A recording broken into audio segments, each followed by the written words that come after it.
Tune in to Sports 360 with Ahmed Hamad. Hello and welcome to Sports 360 and I'm your host Ahmed Hamad. Viewers, आज हम बात करेंगे para trekking की, para trooping की, paragliding की। एक ऐसा स्पोर्ट्स है कि हर बंदा बचपन से ही चाहता है कि आसमान में, वो फ़ज़ा में परिंदों की तरह उड़ता रहे। तो थोड़ा सा पैरा ट्रैकिंग के हवाले से बता देते हैं कि para trekking is basically a car with 3 wheels that can have 1 or 2 seats. Depending on weather, it is used for individual flights, 2-seater flights. This trike is supported by a large paraglider and is propelled by a motor to which a propeller is attached. This is your childhood dream to fly like a bird as you gently lift off the ground and take in 20 amazing and relaxing minutes of the views, sights and smells from a 360-degree perspective while flying low and slow.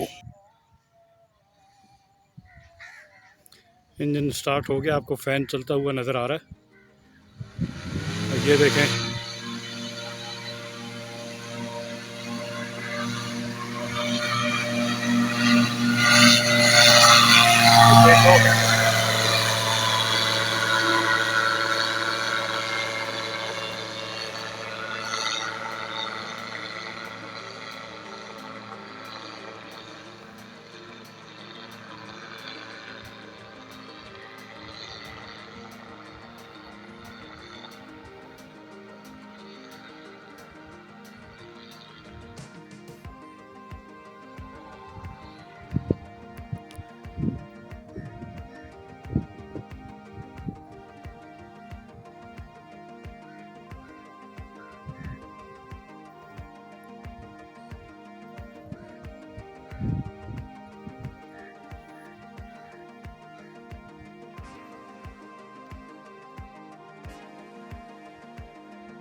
ये landing आप देख सकते हैं कितनी smooth landing है। About to land almost.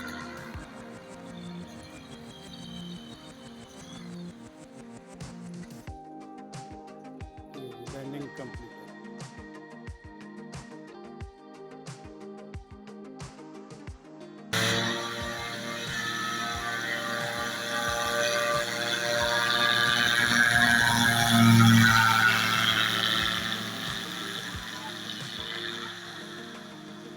Pakistan का पहला pilot हूँ मैं ये पैराग्लाइडिंग का, तो 1986 से फ्लाई कर रहा हूँ। और ये जो आप देख रहे हैं ये पावर पैराग्लाइडिंग है। तो ये वर्ल्ड टूरिज्म डे है पाकिस्तान में, पूरी दुनिया में सेलिब्रेट हो रहा है। सितंबर को अपने आप को जिंदा रखने के लिए प्राइम मिनिस्टर का विजन भी यही है कि आप एसओपी का पूरा ख्याल रखें। लेकिन हम दुनिया को ये बताना चाहते हैं कि जो हमारे खिलाफ वेस्टर्न मीडिया कर रहा है वो नहीं है। अब ये है, आप देख लें कि सारे आज़ादी से कैपिटल सिटी में बैठे हुए हैं और पाकिस्तान का असल इमेज यही है। और स्पोर्ट्स लवर है हम लोग, और एरियल स्पोर्ट्स जो भी स्पोर्ट्स हैं, क्रिकेट से लेकर एरियल स्पोर्ट्स तक सारा पाकिस्तान की लोग स्पोर्ट के साथ करते हैं। जी आपको दिखा रहा हूँ कि अभी यहाँ पे टेक ऑफ करेंगे और ये रेडी हो रहे हैं पायलट हमारे F9 पार्क इस्लामाबाद में। सो बेसिकली है क्या ये? थोड़ा सा ये पावर्ड पैराशूट कहलाता है। इट इज़ आप समझे कि machine added to the paraglider और engine added to a paraglider. Paraglider सिर्फ विंग होता है जिसके नीचे बंदा को पहन के छलांग मारता है। तो विंग सिर्फ एयर के साथ सिंगल कंट्रोल करते हुए वो कहीं पे भी जा सकता है, डिपेंडिंग अपॉन उसको अगर हीटिंग की वजह से थर्मल मिल रही है या हवा की वजह से सोरिंग मिल रही है तो वो उसकी वजह से ज़्यादा देर ऊपर रह सकता है। बट उसने अल्टीमेटली किसी ऊंची जगह से छलांग मारनी है, टेक ऑफ करना है और आना उसने नीचे की तरफ है। उसके पास ये कंट्रोल नहीं है कि वो अगर लैंडिंग पे आ रहा है, लैंडिंग सही नहीं हो रही है तो दोबारा से वो आ जाए, क्योंकि उसके पास इंजन नहीं है। तो जब इसकी डेवलपमेंट पैराग्लाइडिंग की आगे लोग इस तरह इनोवेशंस करते रहते हैं, उसके साथ कर रहे थे, तो they come up with the idea जिसमें उन्होंने पीछे इंजन पहना। वो खुद पहनते हैं उसको बैकपैक के तरीके से, उसको फुट लॉन्च पैरा मोटर बोलते हैं। तो वो पैराग्लाइडर का पैरा और मोटर उसके पीछे लगी हुई है। तो आप वो पहन के you start to run, you take few steps और इंजन ऑन करते हैं तो आप उसी के साथ उड़ जाते हैं। वो ज़मीन पे कहीं से भी आप उड़ सकते हैं। फिर थोड़ी सी इनोवेशन लोगों ने कहा यार इसके अंदर तो फिर और कुछ करना पड़ता है, कोई ऐसे काम करते हैं जिसपे हम बैठ सकें। So what they did, they connected, ये तो ज़रा बेहतर तरीके से सीट लगी हुई है, नॉर्मल कैनवस की सीट्स टाइप की, वो लगा के लोग उसके ऊपर बैठते थे और पीछे इसके इंजन लगा दिया। तो जो इनिशियल पार्ट था वो पैरा ट्राइक्स के नारे लगी। ट्राइक्स इसलिए कि उसके 3 व्हील्स या पैरापॉड 4 व्हील्स उसके होते थे। आप समझे वो एक पट्टे के ऊपर लोग बैठे हुए होते थे, पीछे इंजन लगा हुआ और अपनी आसानी के लिए उसके साथ यूज करते थे। फिर डेवलपमेंट हुई, इसके अंदर अब पैराशूट लगा हुआ होता है, bigger size of the parachute, जिसकी शेप और सेल्स का साइज, विंग्स के अंदर सेल्स बने हुए होते हैं जिसमें हवा बढ़ती है और विंग्स की शेप फॉर्म होती है। इस वक्त ये बैग के अंदर लोडेड पड़ा हुआ है और उसके साथ इंजन लगा के, पहले लोग मोटरसाइकिल के इंजन, गाड़ियों के इंजन लगाते थे, फिर ये ज़रा इस स्पोर्ट्स ने जब आगे ग्रोथ हासिल किया तो व्हाट वी स्टार्टेड डूइंग, उन्होंने स्पेशल एयरक्राफ्ट के इंजन बनाना शुरू कर दिया। तो जो इसके अंदर इंजन लगा हुआ है वो बहुत सारे यूएवीज के ऊपर भी लगा हुआ है। And even American predator used to carry this engine जब शुरू के अंदर वो होता था। हाउएवर अभी उसके पास डिफरेंट इंजन है। तो हमारा engine is a Rotex 912, Austrian made engine और इट इज 100 हॉर्स पावर। इसका इट्स अ 4 स्ट्रोक, जिस तरीके से मोटरसाइकिल 2 स्ट्रोक है, it's a 4 stroke engine. It can climb till 15,000 feet of height. It can carry a weight other than its own aircraft weight of 700 pounds. यानी कि pilot जो कि इसके अंदर आगे बैठता है एंड द पैसेंजर जो कि इसके पीछे बैठता है, इन दोनों का कंबाइंड वेट और fuel weight can be 700 pounds. It can carry about 18 gallons of US gallons of fuel, which comes out to be something like 68 liters, imperial liters. And with that kind of a fuel, it can fly between 4.5 hours to 5 hours. Distance कितना cover करता है, it all depends upon the wind. Generally इस aircraft की powered parachutes जो होते हैं वो एक ही स्पीड पे टेक ऑफ करते हैं, उसी पे क्रूज करते हैं और उसी पे लैंड कर जाते हैं। सो इसकी ये वाली स्पीड जो है is about 30 to 35 miles per hour और उसके साथ अगर विंड सामने से मिल रही होगी तो 4.5 घंटे में वो कम डिस्टेंस ट्रैवल करेगा और अगर पीछे से पुश मिल रही होगी तो वो एड ऑन वेक्टर हो जाएगा तो उसको डिस्टेंस ज़्यादा हो जाएगा। So this is all about it.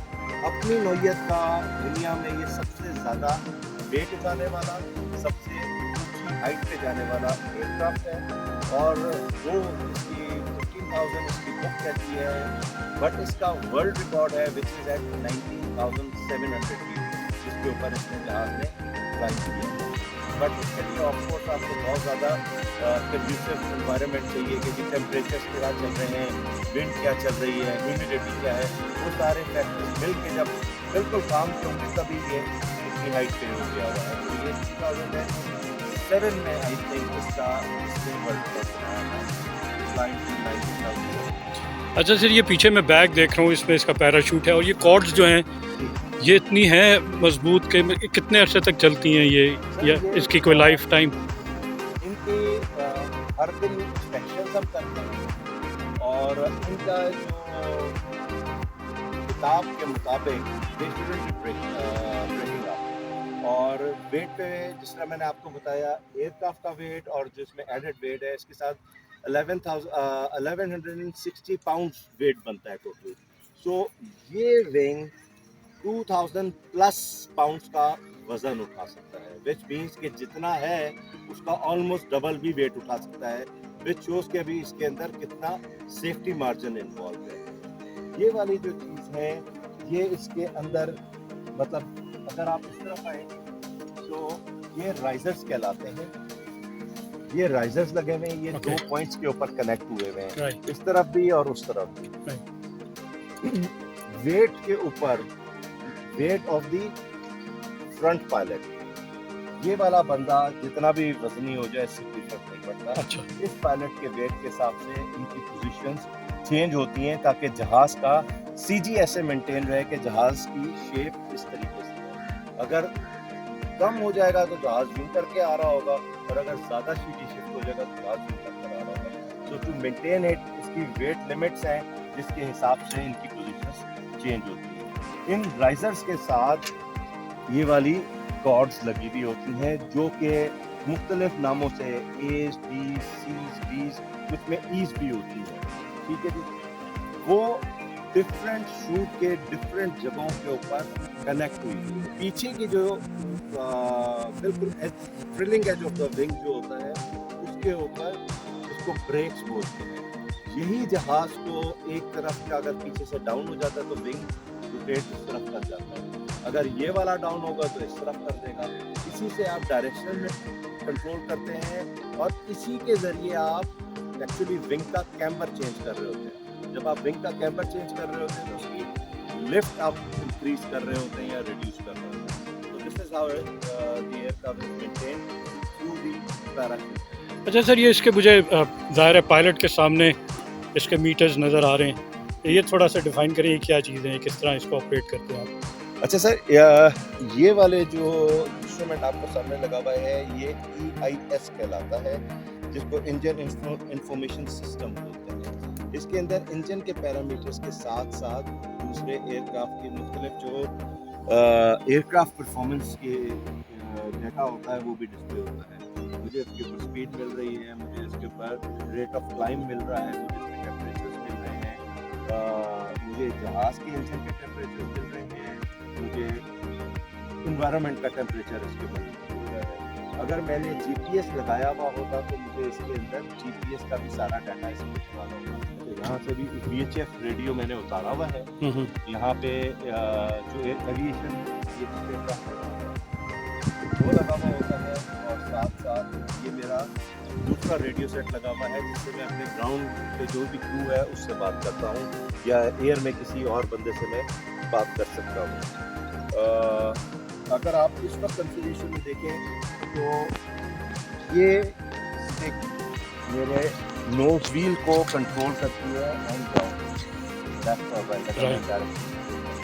इसका ये ब्रेक है, ब्रेक इसकी नॉर्मल ब्रेक की तरह नहीं होती, जस्ट तो हल्का सा बिल्कुल एंड में या इनिशियल पार्ट बोलते हुए अगर आपने इसको ब्रेक को इस्तेमाल कर रहे हैं। इसके अलावा मेरे पास जो डायरेक्शन कंपस लगा हुआ है जो मुझे बताता है कि जहाज़ किस कंपस हेडिंग के ऊपर जा रहा है। मैं इसको थोड़ा फोकस करूँ, आप इसकी बात कर रहे हैं? जी, मैं इसकी बात कर रहा हूँ। उसके अलावा मेरे पास ये एयर स्पीड इंडिकेटर लगा हुआ है, इसको फ्लोट टाइप एयर इंडिकेटर बोलते हैं। डिस्क यहाँ से हवा अंदर जा रही है और ये डिस्क ऊपर क्लाइंब करना शुरू हो जाती है जितनी स्पीड होती है, और ये ट्यूब जो है इसकी माइल्स पर आवर के ऊपर कैलिब्रेट हुई है। उसके अलावा अगर हम इस तरफ आ जाएं तो ये मेरा थ्रॉटल है जिसको मैं आगे करता हूँ स्पीड टेक ऑफ और लैंडिंग की बात करें जी, मैं हर वक्त इवन फ्लाइंग के लिए भी मुझे इसको मूव करना होता है तो आई कैन मूव इट। ये मेरा चोक है, अगर इंजन ठंडा हुआ हुआ तो मैं इससे जहाज़ को स्टार्ट करता हूँ।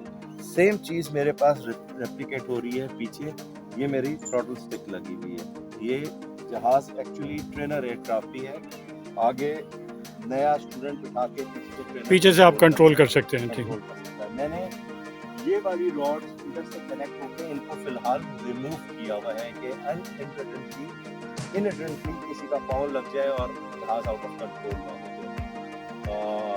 Light it is fully equipped for night, navigation lights लगी हुई हैं, ये लैंडिंग लाइट्स लगी हुई हैं और वो स्ट्रोब बीकन लगा हुआ है।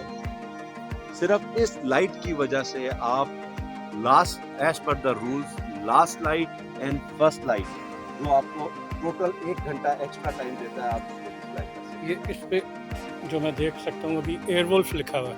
Airwolf is the name of this aircraft. Okay, the company which makes it, it's a parachute, this is the name of the company.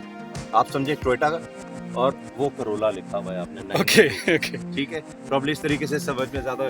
Parachute is the Toyota and 912 is the Corolla. Right, और ये मेरे ख्याल से इसका fuel tank है जी, नीचे इसका fuel tank.